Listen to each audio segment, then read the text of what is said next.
Today, we talk about disgrace and redemption.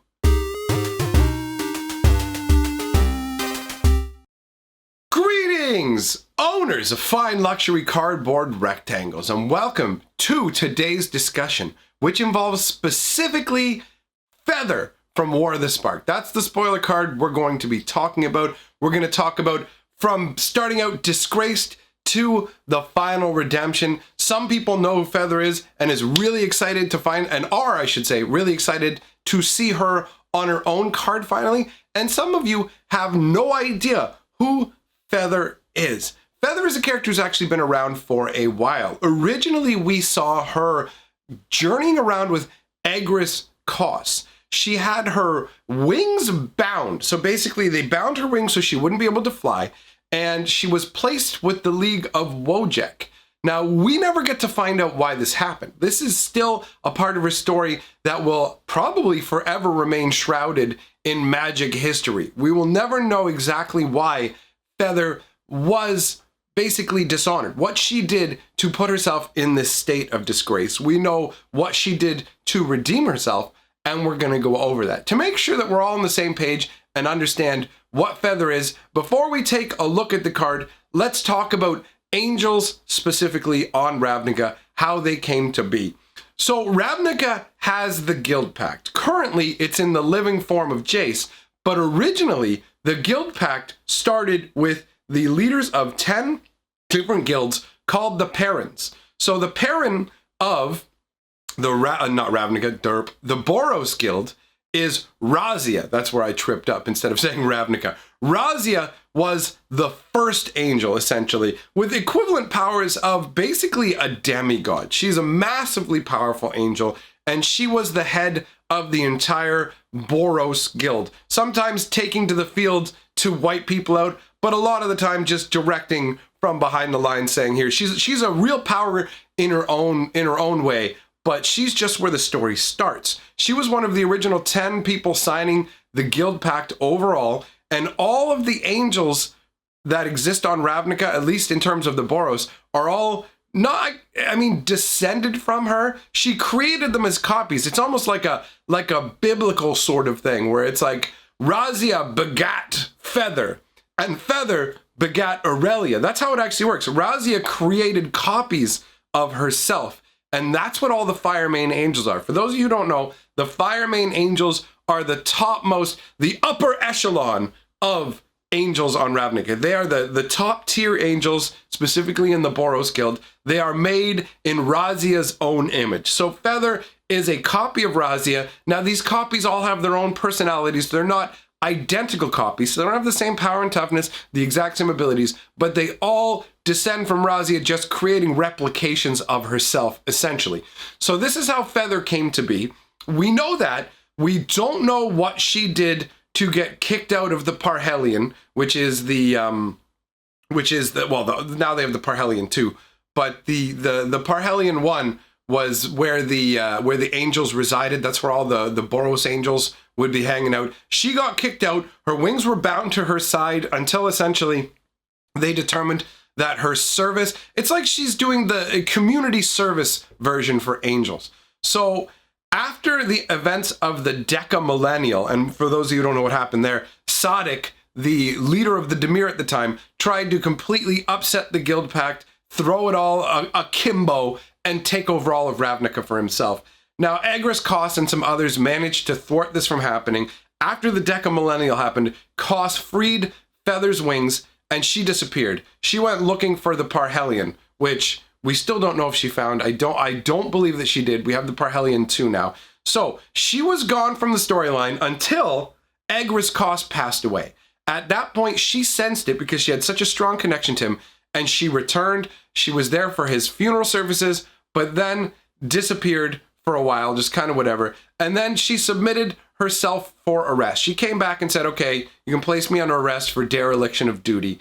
And she showed up. It was revealed she's the last surviving of the Boros Angels. So all other Boros Angels, Razia, all of her replications had been destroyed. She basically went to the Parhelion, found out all the angels were wiped out, and then went, okay, I'm gonna turn myself into the Boros for whatever they want to do with me. all other angels have been taken out by Sodic's ghost army. So basically, once the Guild Pact fell apart and no longer was embodied anymore, she actually was named as Boros Guildmaster. She was selected to become the Guildmaster. That's why if you've ever seen reference to Guildmaster Vin Ren and you've wondered who that is, Feather's full name is Pirikor as Vin Ren Durav. So it's quite a mouthful. Feather is much easier to work with. Now, she's a fairly rich individual. She actually, because she has no use for money, her fortune was taken care of by one of her servants who just kind of invested her salary and built it up, and just so she has access to a bunch of wealth. That's not really terribly important to the story. Now, she ended up being replaced as a guildmaster by Aurelia. And you go, wait a minute, Aurelia, didn't you say all the Boros angels were wiped out? Yes, they were. But Feather did what Razia did. Because Feather is created by Razia, still has the same powers of creation to create more Fire Main angels. And so Feather actually created Aurelia, and then Aurelia, being the ingrate that she is, decided that, you know what, you can't be the Guildmaster because you've been disgraced and you have no right to rule. So she overthrew her as Guildmaster and turned around and had her imprisoned. Basically, she rallied the rest of the Boros into believing the same thing. She didn't just do it single-handedly. She did it through the proper processes.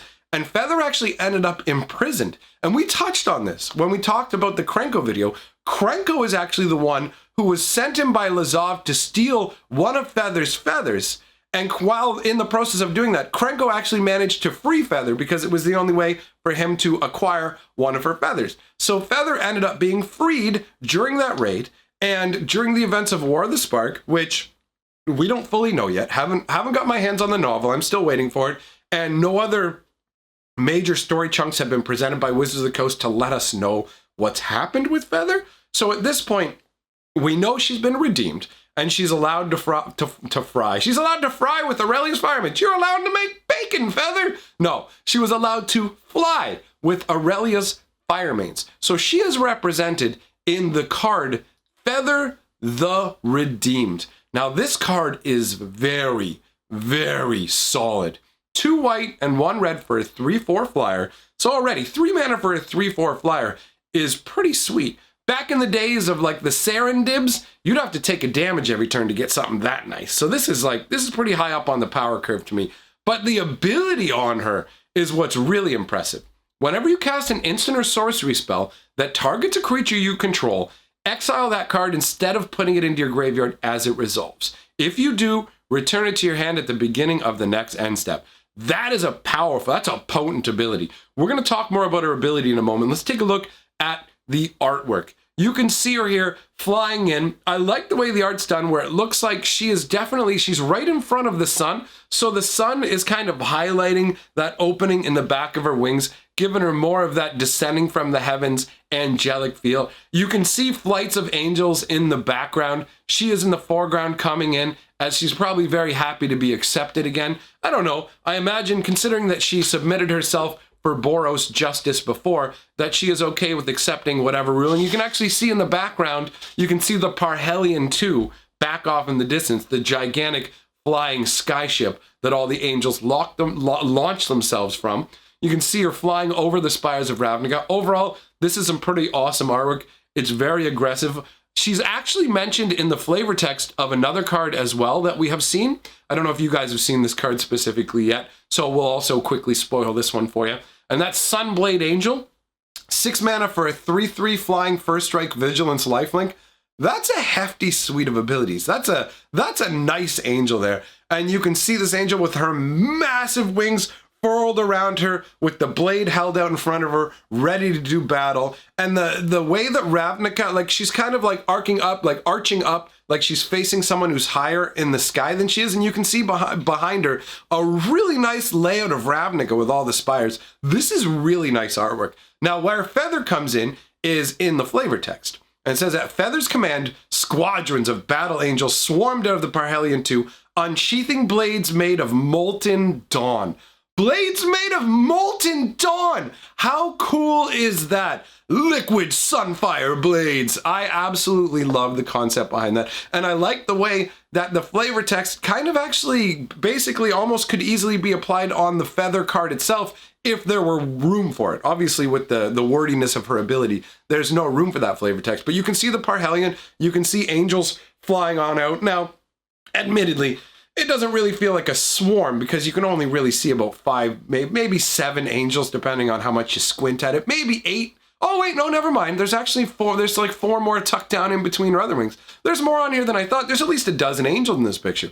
Okay, so overall, very cool. We don't know exactly why she got redeemed. I'm curious to find out. I am getting the War of the Spark novel, so hopefully that will dive a bit more into it, and I'll have some more information in that regard. Now, I wanted to talk more about her ability, because in all honesty, it's really awesome. Now, the first thing you may think is, oh, you know what? This is going to go great with any kind of spell that lets me boost my creatures. And that's very true. If you're attacking with it and you're playing creatures that give it like +2, +2, +4, +4, anything like that, you're going to keep getting it back turn after turn after turn. So all your combat tricks that you're using on your guys are reusable. But where it gets really interesting to me is when you bring in a third color. Because if you bring in blue, that's when things get gross. Because you can bring in Dive Down to protect Feather or other creatures, and we all know Dive Down, right? 1 blue, give a creature hexproof and +3 toughness. So any spells that are going to target her, you can just be like, no, she's got hexproof. Oh, and look, I get the Dive Down back.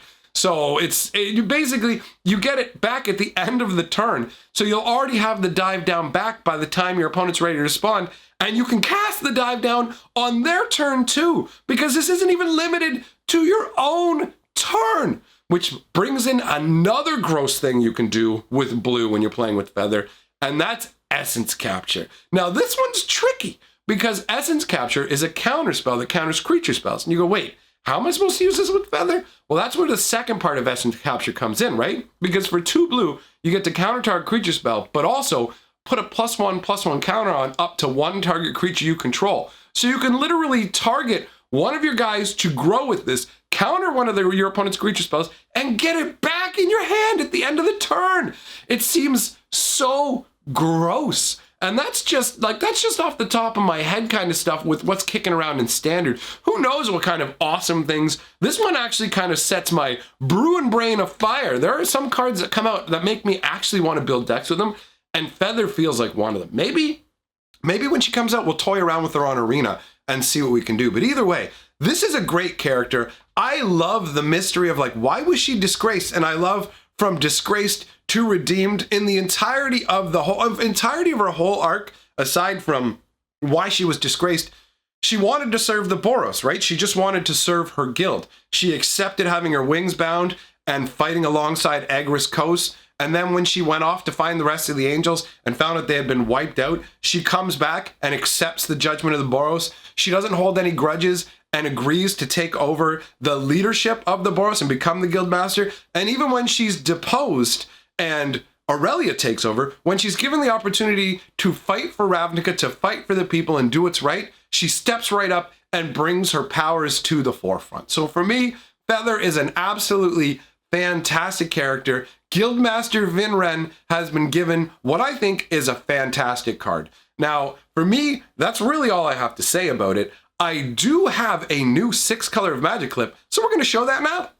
This is a legendary bird wizard, Pink Peacock, and together we are the 6-color magic. All right, well, it's been a while since we had a new 6-color clip sent in. If you want to submit one, by all means do so. You can send it in to the email address mtgpurple@gmail.com, and we're going to roll the golden scroll. The people who have my back on Patreon or through channel memberships, thanks very much for supporting everything that I do. And on a final note, my friends, I am streaming over on D Live as well. So if you want to spend some more time and have some more fun, come on over. I'll be glad to see you. Other than that, I will see you guys tomorrow.